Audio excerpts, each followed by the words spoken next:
I'm Amy at EuroLuxHome.com. Welcome back.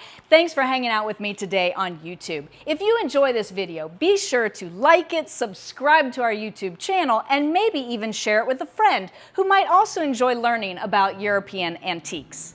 I am asked so frequently how people can sell their antique and vintage pieces that I thought I would actually make a whole 4-part series on how you can sell your antique or vintage piece.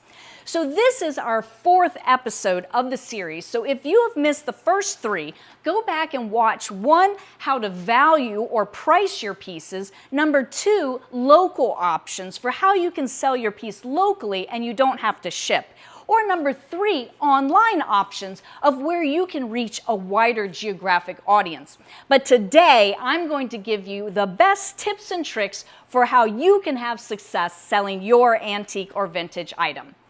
So, number 1, a picture is worth 1,000 words, or maybe in your case, $1,000. You want to make sure that you take clear, well-lit photos. And while I know you most likely don't have a photo studio in your basement, you want to find a place where it really has a lot of natural light. Maybe you even take the piece outside in natural daylight or somewhere near a window where there's a lot of light so that someone can really see the details of your piece.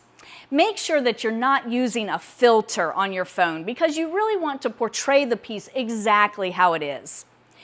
Make sure that you take photos from multiple angles. Here at Eurolux Home, we always take multiple images of the front, the sides, the back. We pull the drawers out. Sometimes we'll take pictures of the inside of the drawers, the side of the drawers, so you can see the construction, the inside of the piece, and make sure that you take close-ups of any unique or especially beautiful areas. And then, of course, you really want to make sure that you show the imperfections of the piece. Now, I know you might be inclined to think, ooh, maybe somebody won't want to buy it if they see that it has some flaws. But it's really critical for you to understand that you are your buyer's eyes and hands if they're buying online.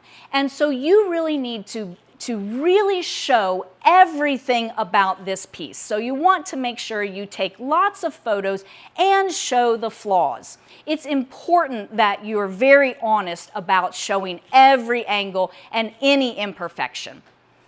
So the next thing that you'll want to do in order to have success selling your piece is to write an accurate and interesting description.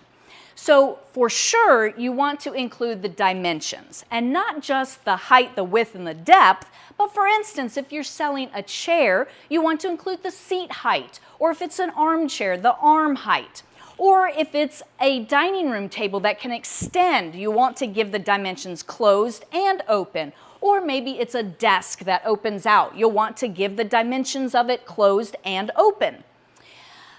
You also want to include the age or the approximate era that the piece was made, the style, the material, what the wood is or what it's made out of.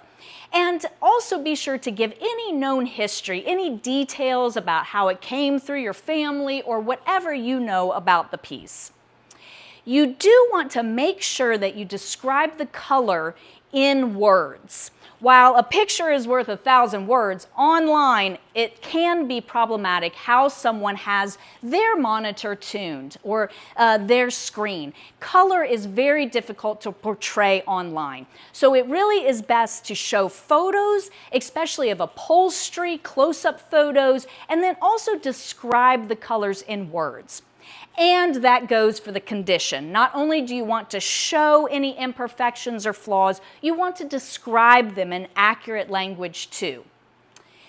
Now, you do want to use multiple keywords in your listing. So for instance, sometimes we call this a buffet, but other people might call it a hutch or a china cabinet or a bookcase, or sometimes people call this a sideboard. There's lots of different words, so you'll want to make sure that you're thinking and brainstorming of all of the different ways that somebody could describe the piece that you're wanting to sell. Now, then there is the question of restoration. Should you restore an antique or vintage item? And it really has a lot to do with the age and value of the piece. Now, here at Eurolux Home, we believe in never stripping and refinishing. We feel that takes away the value. The only thing that we do is clean and wax, and I definitely encourage you to do that. And we have other videos about how to best clean and wax your piece to make it look its spiffiest for the online or the sale that you're going to have. We always leave things in original condition, but when we can do some restoration like fixing some trim or stabilizing chairs or something that we can do in-house, we usually always give the customer the option, but we believe in leaving things in original condition, and especially that goes with metal items like chandeliers. Some people tend to want to polish metal, which takes away the original patina. We believe in leaving everything exactly how it was, how it has survived thus far through history, and if someone would like to then polish it themselves, then that's up for them to do.